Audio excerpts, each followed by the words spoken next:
Focus on this blurry footage from this deserted intersection in North Philadelphia. It's 1:22 a.m. on October 12, 2017. Under the pale yellow light of a flickering street lamp, the last bus of the night departs, leaving Chloe Evans, a 21-year-old Ivy League student, standing alone on the sidewalk. Standing 5 meters away on the sidewalk is Marcus Thorne. He doesn't approach her. He says nothing. He simply stands there and watches. For 2 tense seconds, their eyes meet in the city's silence. Chloe clutches her bag and hurries into the darkness of 4th Street. Marcus turns and walks in the opposite direction, disappearing from the frame. To an outsider, it's just 2 strangers passing each other in the night, an insignificant event. But investigators will eventually review these 12 seconds 1,000 times, because this isn't just a walk home. This is a countdown. And Marcus Thorne is the last person on Earth recorded to have seen Chloe Evans alive. Focus your attention on the intersection of Broad Street and Susquehanna Avenue in North Philadelphia. It is the kind of neighborhood that changes character when the sun goes down. During the day, it is a bustling artery of the city, alive with commuters and commerce. But at 1:22 a.m. on October 12, 2017, the streets are desolate. The footage is grainy, a monochromatic wash of sepia tones typical of older municipal security systems, yet the details are hauntingly sharp. The silence of the recording is heavy, broken only by the visual intrusion of a SEPTA bus pulling to a halt. The air brakes hiss, a plume of exhaust obscures the lens for a brief second, and then the doors accordion open. A single passenger steps out. This is Chloe Evans. At 21 years old, she is a senior at the University of Pennsylvania, a bright-eyed political science major with a scholarship and a future that everyone agreed was limitless. She is dressed for the autumn chill in a thick wool coat and a scarf wrapped multiple times around her neck. She carries a heavy leather tote bag on her right shoulder, weighed down by textbooks and a laptop. She had been at the library until closing, pushing through a final paper, and missed the express shuttle. This public bus was her backup plan, a choice that seemed inconvenient but harmless at the time. As the bus pulls away, its taillights fading into the distance, Chloe is left standing alone under the flickering sodium vapor streetlight. The yellow glow casts long, distorted shadows against the wet pavement. She checks her phone, the screen illuminating her face for a brief moment, before she looks up and freezes. She is not alone. Pay close attention to the bottom left corner of the frame. Standing in the recess of a closed pawnshop entrance is a figure that had been blending into the darkness. This is Marcus Thorne. He is tall, broad-shouldered, wearing a dark, oversized hoodie with the hood pulled up, obscuring most of his features. He is smoking a cigarette, the ember glowing white-hot on the camera feed. As the bus departs, Marcus steps out of the shadows. He does not lunge, he does not run. He simply moves into the pool of light, stopping about 15 feet away from Chloe. For exactly 4 seconds, the world seems to stop. The camera captures the tension in high contrast. Chloe's body language shifts instantly from fatigue to high alert. She grips the strap of her tote bag with both hands, her knuckles likely white, though the camera cannot see that detail. She stands rigid, staring directly at him. Marcus stands equally still. He takes a slow drag from his cigarette, exhaling a cloud of smoke that drifts between them, his eyes locked onto her.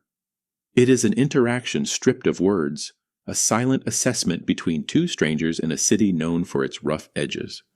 To investigators who would later analyze this footage frame by frame, the moment is agonizing. It looks like the prelude to a crime. It looks like the second before the attack. But then, the tension breaks. Chloe, making a split-second decision, turns sharply to her left. She begins to walk briskly, almost running, heading east toward the darker stretch of 4th Street, a shortcut that leads toward the student housing district. She does not look back. Marcus watches her go. He does not follow. Instead, he drops his cigarette to the pavement, crushing it beneath the heel of his boot. He turns to his right, walking with a slow, deliberate gait toward the subway entrance, moving in the exact opposite direction. Within 10 seconds, both figures have exited the frame. The camera is left recording an empty street, the wind blowing a stray newspaper across the asphalt. While this silent drama played out under the streetlights, A parallel timeline was unfolding 3 miles away at the Philadelphia Police Department's 22nd District Dispatch Center. At 1:32 a.m., exactly 10 minutes after Chloe stepped off the bus, the switchboard lit up. The call came from a payphone, a rarity in 2017 located outside a 24-hour laundromat on the edge of the university campus. The voice on the other end was distorted, breathless, and male. He refused to give his name. He reported hearing a single terrified scream echoing from the alleyways near 4th Street. He described it as a sound that stops your heart. The dispatcher, adhering to protocol, flagged the call as a priority 2 disturbance. A patrol cruiser, Unit 22-Baker, was in the vicinity and was dispatched to investigate. Officer Mike Petrelli arrived in the area at 1:44 a.m. He rolled his window down, driving slowly through the grid of streets where Chloe had just been walking. He shone his spotlight into the alleyways and between the row homes. He saw overflowing dumpsters. He saw stray cats. He saw the empty stoops of sleeping houses. The streets were quiet. The scream, if there was one, had been swallowed by the city. Officer Petrelli radioed back to dispatch at 1:55 a.m. Unfounded. Area is clear. He turned off his spotlight and accelerated back toward the main avenue. The camera on Broad Street continued to record the empty intersection throughout the night. No one else entered the frame. The yellow light continued to flicker. Chloe Evans had walked into the darkness of 4th Street, and the city had simply moved on, unaware that the clock was already ticking on a tragedy that would wake Philadelphia up the next morning. The dawn broke over Philadelphia not with a burst of sunlight, but with a suffocating gray haze that clung to the industrial skeletons of the Navy Yard district. At 5:45 a.m., the city was still wiping the sleep from its eyes when the silence of a derelict overflow parking lot on Swanson Street was shattered. A sanitation worker cutting through the lot to start his shift noticed a mound of blue construction tarps piled awkwardly between 2 rusted shipping containers. Assuming it was illegal dumping, he moved to kick the pile aside, only to recoil in horror. Beneath the plastic sheeting lay Chloe Evans. She was no longer the vibrant student seen on the bus footage. She was a broken doll discarded on the asphalt. The violence of her death was immediate and shocking. A single, clean laceration across her throat had ended her life, likely within seconds. However, amidst the gruesome tableau, there was an incongruous detail that froze the first responders. Draped carefully over Chloe's upper body, covering the wound as if to offer her some final dignity, was a faded, grease-stained denim jacket. It was too large to be hers, and its worn fabric smelled faintly of motor oil and cheap tobacco, standing in stark contrast to the expensive wool coat she was wearing beneath it. Detective Vince Moretti arrived on the scene at 6:20 a.m., a styrofoam cup of lukewarm coffee in hand and 30 years of homicide experience weighing on his shoulders. The scene was already taped off, the flashing red and blue lights reflecting off the wet pavement like a kaleidoscope of tragedy. Vince knelt by the body, his eyes scanning for what didn't belong. He fixated on the denim jacket. Killers who slashed throats were usually frenzied, fueled by rage or chaos. They didn't typically tuck their victims in. "Bag it carefully," Vince ordered the forensics team, his voice gravelly from lack of sleep. "That jacket is the only thing here that talks." While the crime scene unit processed the lot, Vince retreated to the mobile command center to review the digital harvest from the night before. His team had already pulled the footage from the intersection of Broad and Susquehanna, the last known location of the victim. Vince watched the grainy black and white video on a high-definition monitor. He saw the bus leave. He saw Chloe waiting. And then he saw the figure in the hoodie emerge from the shadows. Vince leaned in, his eyes narrowing as he replayed the 4-second stare down between the girl and the stranger. To the detective, the body language screamed predation. He watched the man-tall, broad, motionless track the girl with his eyes before walking away. "He's hunting," Vince muttered, interpreting the man's departure not as leaving, but as flanking. He took a screen grab of the man's face as it passed under the street lamp and ran it through the facial recognition software linked to the state's database. The match came back with a 98% probability. Marcus Thorne, 29 years old. Address unknown. Vince didn't hesitate. By 7 a.m., an all-points bulletin was broadcast across every police radio in Pennsylvania. Suspect is Marcus Thorne. African-American male, 6'2", considered armed and dangerous, wanted for questioning in the homicide of Chloe Evans. The manhunt had officially begun, turning the city into a cage. By mid-morning, the tragedy had spilled out of the police vans and into the living rooms of every family in the tri-state area. The media descended upon the story with voracious intensity, crafting a narrative of beauty and the beast that played perfectly into the city's racial and class divides. News helicopters circled the crime scene while reporters stood outside the police precinct, breathless with updates. They had dug into Marcus Thorne's background with terrifying speed. By noon, the headlines were no longer just about a murder. They were about a ticking time bomb. Leaked military records revealed that Thorne was an honorably discharged Marine who had served 2 tours in Afghanistan but had struggled significantly upon his return. The phrase severe PTSD and history of erratic behavior flashed across the bottom of news screens, juxtaposed with Chloe's angelic high school graduation photo. The narrative was set. An unstable drifter had stalked a brilliant Ivy League student and slaughtered her in the night. The city siphoned its grief into anger. Social media exploded with demands for justice, and vigilantism began to brew in the streets. No one asked about the denim jacket. No one asked why a killer would cover his victim.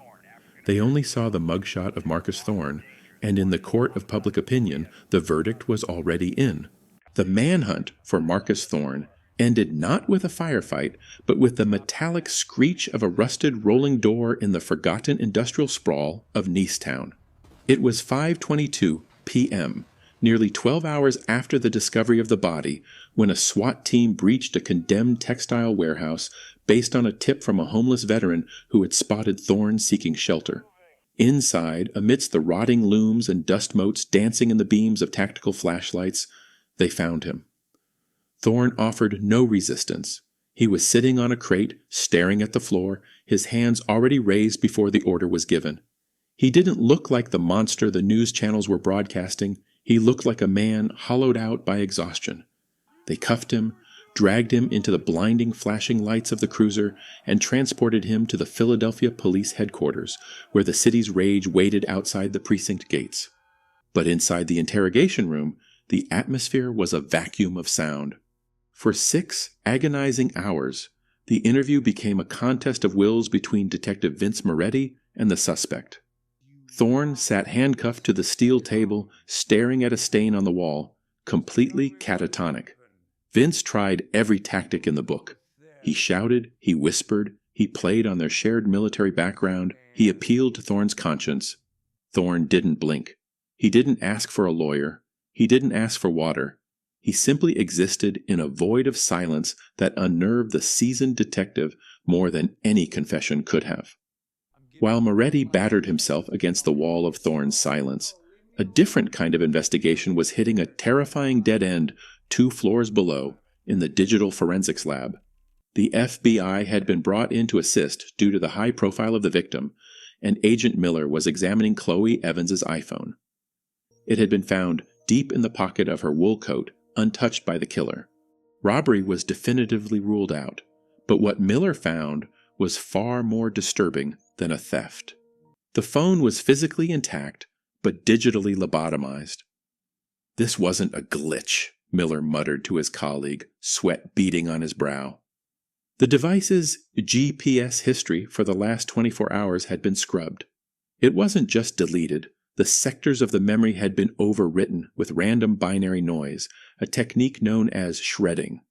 This required specific military-grade spyware installed remotely or physically by someone who knew exactly how to cover tracks. It meant Chloe wasn't just a random victim of opportunity. Someone had been tracking her movements with precision and had the technical sophistication to vanish digitally the moment she died. The killer hadn't taken the phone because they knew it couldn't incriminate them. Back in the interrogation room, the clock ticked past midnight. Vince was running on fumes and frustration. He decided to abandon procedure and go for the gut. He reached into his file folder and pulled out a glossy, high-resolution crime scene photograph.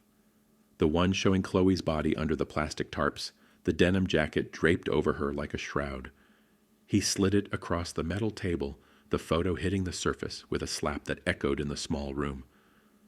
"Look at her, Marcus," Vince growled, his voice cracking with exhaustion. "You can't sit there and pretend you didn't see this. You covered her up. Why? Was it guilt? Did you snap?" For the first time in 6 hours, Thorne's eyes moved. He looked down at the photo. His jaw tightened, the muscles bunching. He took a long, shaky breath that sounded like a rattle in his chest. When he finally looked up at Vince, his eyes weren't filled with madness, but with a deep, haunting sorrow. "I didn't kill her," Thorne said, his voice raspy from disuse. "I tried to save her from the White Devil." Vince paused, confused by the cryptic phrasing. "The White Devil? Who is that?" Thorne shook his head slowly, leaning forward as much as the cuffs would allow. "Not a who. A what?" He explained that while he was standing at the corner, he wasn't watching Chloe to hunt her. He was watching the intersection behind her. He had seen a white SUV, completely blacked out with no license plates, idling 2 blocks down with its lights off. It had been creeping forward every time Chloe moved. "I saw it waiting," Thorne whispered. "I walked the other way to the subway entrance to draw its eyes. I thought if I made myself visible, if I looked suspicious, the driver would look at me. I thought I could pull the threat away." He paused, looking back at the photo of the denim jacket covering the girl he failed to protect. "I went back when the car drove off. I was too late. I put my jacket on her because she looked cold." The confession of a white devil had initially sounded like the ramblings of a desperate man, but Detective Vince Moretti could not shake the conviction in Marcus Thorne's voice. Ignoring the growing pressure from the district attorney to close the case, Vince retreated to the video surveillance unit, pulling feeds from a 2-mile radius surrounding the crime scene. For hours, there was nothing but the static of a sleeping city until he checked a traffic camera on Girard Avenue, 12 blocks south of the bus stop. At 1:15 a.m., minutes before Chloe arrived at the intersection, a white Range Rover with tinted windows glided through a red light. It had no rear license plate, but the front bumper camera caught a reflection of a university parking permit sticker on the windshield. It took less than an hour for the DMV cross-reference to deliver a name that made Vince's stomach turn: Professor Arthur Sterling. He was not a random predator. He was the chair of the political science department at Penn, a celebrated academic, and Chloe Evans' faculty advisor. The narrative of the random stalker began to fracture, replaced by something far more insidious. By 2 p.m., Vince had secured a search warrant for Sterling's brownstone in the affluent Society Hill district. The house was a museum of high-culture mahogany bookshelves, Persian rugs, and silence. But the basement told a different story. Behind a locked door disguised as a wine cellar, the police found a fully equipped photographic darkroom bathed in crimson safety light. It wasn't art hanging on the drying lines, it was obsession. There were hundreds of photographs, all candid, all taken from a distance. Chloe reading on a park bench, Chloe walking to class, Chloe laughing with friends. And it wasn't just Chloe. There were dozens of other female students, cataloged like specimens. The White Devil was real, and it had a face. However, just as Vince was ready to authorize an arrest for homicide, the investigation hit a concrete wall. Sterling voluntarily came to the station with a high-priced lawyer and an air of untouchable arrogance. He didn't deny the photos claiming they were artistic studies, but he denied the murder, and he had the proof. On the night of the murder, from 8 p.m. until 4 a.m., Sterling was the keynote speaker at a high-profile charity gala for literacy. There were video recordings of his speech, receipts from the open bar, and 300 witnesses, including the mayor of Philadelphia.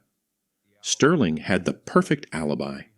He was physically miles away in a room full of people at the exact moment Chloe's throat was slit. While the investigation was spiraling into contradiction, a different kind of violence was erupting at the Curran-Frumhold Correctional Facility. Marcus Thorne had been placed in general population, a fatal oversight fueled by the media's demonization of him. In the recreation yard, the code of the streets took precedence over the law. 3 inmates, seeking the clout that comes from punishing a woman killer, cornered Marcus near the weight piles. The attack was brutal and brief. By the time the guards deployed tear gas, Marcus was unconscious, bleeding out from multiple shiv wounds to the abdomen. Vince received the call while still seething from Sterling's alibi. He rushed to Temple University Hospital, arriving just as the doctors were stabilizing Marcus for emergency surgery. The suspect was pale, his breathing shallow, hooked up to monitors screaming urgent rhythms. Vince leaned over the bed, flashing his badge to the nurse to get a moment of access. "Marcus," Vince whispered urgently. "Sterling has an alibi. Who was driving the car? Who killed her?" Marcus's eyes fluttered open, unfocused, and glazed with pain. He tried to lift his hand, grabbing Vince's wrist with a weak, trembling grip. He pulled the detective closer, his voice barely audible over the hiss of the oxygen machine. "The ring," Marcus wheezed, blood flecking his lips. "Look at the ring. On her neck." Before Vince could ask what he meant, the monitor spiked, and the medical team pushed the detective out of the room. Marcus slipped into a coma, leaving Vince with a cryptic clue that didn't match the evidence, because according to the coroner's report, Chloe Evans wasn't wearing any jewelry when she died.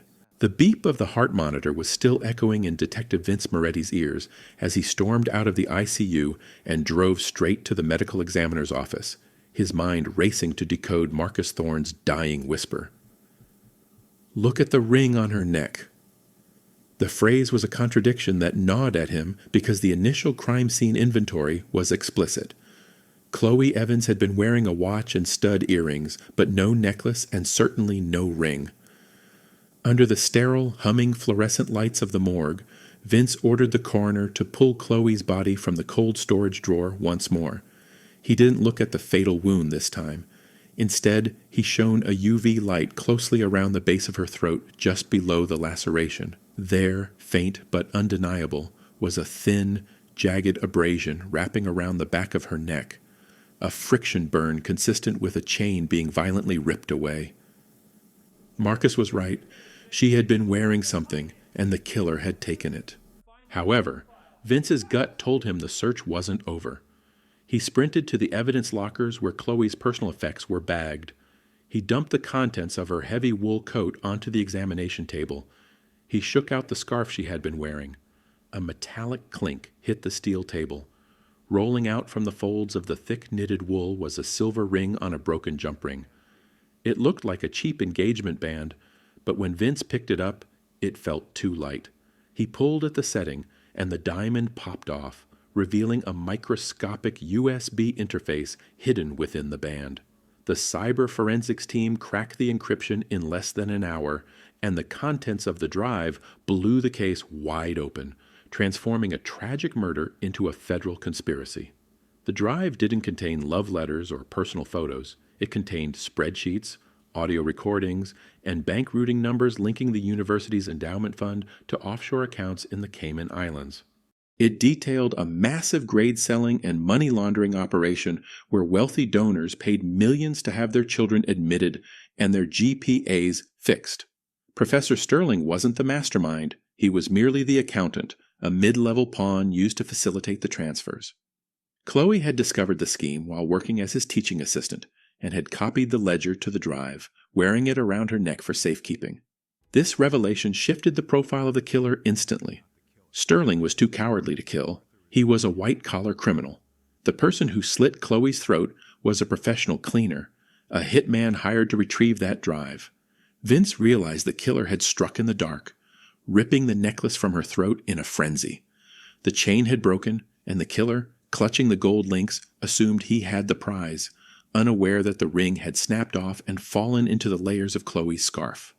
Vince's mind replayed the timeline, looking for the ghost in the machine, someone who could get close to Chloe without alarming her, someone who knew her schedule, someone who could vanish into the background. The answer hit him with the force of a physical blow. The bus driver. The driver of the SEPTA bus, a man named Frank Russo, had been the only other person at that intersection. He hadn't just dropped her off.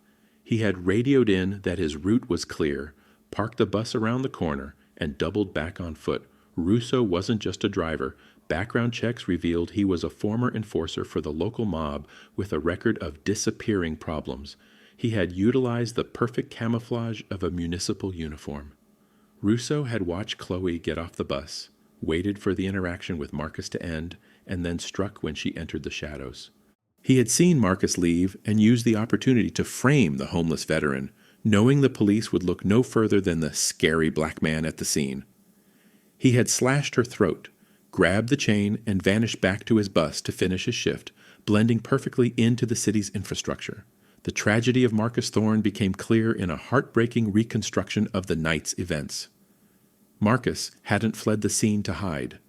After walking to the subway entrance to draw the attention of the white SUV, which was indeed Sterling, likely following Chloe to try and bribe her, Marcus had realized the SUV had driven off. Worried about the girl, he had circled back to check on her, only to find her bleeding out on the asphalt, the real killer already gone. He hadn't killed her. He had found her moments after death. The denim shroud wasn't the act of a guilty man hiding a crime. It was an act of profound respect. Marcus, destitute and freezing, had taken off his only source of warmth to cover the body of a stranger, protecting her dignity from the cold night air before fleeing in panic, knowing that a man with his history and skin color would never be believed standing over a dead white girl. The killer had relied on the city's prejudice to do his work for him, and until this moment, it had worked perfectly. The hunt for Frank Russo did not end in a courtroom, but in the sprawling, industrial labyrinth of the Port of Philadelphia, where the smell of diesel and brackish water hung heavy in the air. Acting on a tip from a Port Authority contact who flagged a cash payment for a last-minute passenger on a freighter bound for Halifax, Canada, Detective Vince Moretti mobilized every available unit. It was 11:45 p.m., the same time of night Russo usually started his bus route, but this time he was running for his life.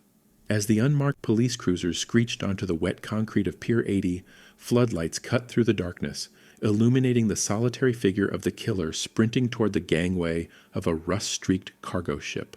Russo, having shed his municipal uniform for civilian clothes, looked back, his face twisted in a snarl of desperation. He wasn't just a bus driver anymore. The mask had slipped, revealing the mob enforcer beneath.